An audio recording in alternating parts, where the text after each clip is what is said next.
So maybe the tide is turning. Maybe people are beginning to realize that something was done to them that they're not happy about. Let's just stop Richard there. Before we move on, let's just think about what Richard has just said. He said the system has done something many people are not happy about, and most have no understanding of what has been done to them. So I would just like to put this thought to you. Could the system have been doing many things to all the populations of the world they know nothing about, even creating a reality that is a debt slave system, but made to be seen through the use of mind control over many generations as freedom by the population? Right, let's hear some more of Richard. Maybe it is time that people started to think twice about the government system that we have. That this two-tier system of one gives you one load of badness and the other one wanted to give you even more badness. So where are you going to go when the time is come? Are you going to draw a box on the voting slip and just say none of the above and tick that?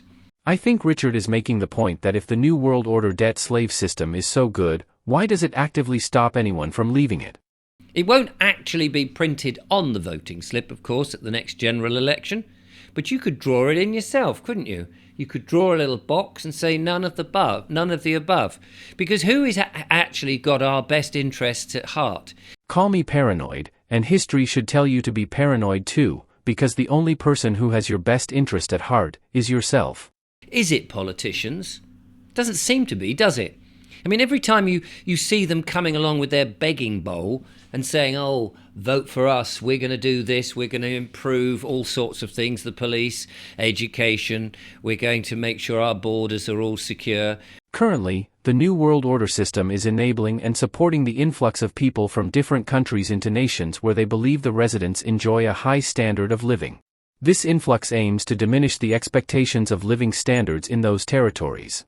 This information might as well be displayed in neon lights and broadcasted on the news every day. Yet, people still fail to perceive the war being waged against them, which can only be attributed to mind control. We're going to improve the NHS. I did an interview with a gentleman yesterday who's just shown how the NHS is being privatised by the back door, stealthily. The NHS has been nothing more than a private drug-pushing outfit for many years. Corporate gangster drug dealers have infiltrated the purchasing management system, selling drugs to the NHS at prices they dictate. The NHS mirrors every corporation within the NWO system, i.e. private and corrupt. That eventually we'll all end up having to have insurance like the American system, and it will be rubbish, and it won't really be of any use to us. Are the politicians the best way to run this country? Is this how we want things? Maybe people are beginning to realise that these people who call themselves members of parliament are not in it for everybody else. They don't give a monkeys about you and I. They're just interested in actually getting more money for themselves, increasing their wealth, contracts for the boys, that sort of thing. Maybe it's time that people began to realise that there needs to be a completely different way of running this country, not with that system, but a different one. Now, this is where I think Richard is stuck in the NWO. Like all New World Order operatives, he believes their thoughts are independent of the New World Order. They are not. Although Richard is correct on many points about the New World Order, he cannot see how all his good ideas about stopping the New World Order and creating a new system depend on New World Order operatives. He cannot see that unless the New World Order is destroyed and rebuilt by people who are not New World Order operatives, the new system will just become another New World Order system. For instance, the use of cash is increasing, and people against the New World Order believe that is a step forward in creating a better system. It is, in fact, the New World Order. Now, I'm not saying I've got the answer, of course, and I never say that. People often say, oh, Richard, you're peddling a load of old misinformation. It's not so much that. It's what I am trying to do is throw out questions and say, is there another way of doing these things? Is there a better way? Yes, there is. It's the PAEACP, and it's the only way to stop the New World Order. The New World Order has to be destroyed first, before any new system can be implemented. Join the movement for real change with the People's Anti-Establishment Anti-Corruption Party.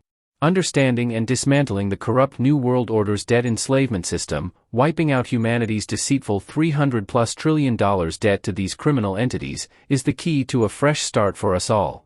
Show your support by adding the acronym PAEACP to your profile name for a PAEACP system overhaul, or PAEACPAB, People's Anti-Establishment Anti-Corruption Party Anti-Bank, if you want to end the gangster money printing system now and shape a new one later.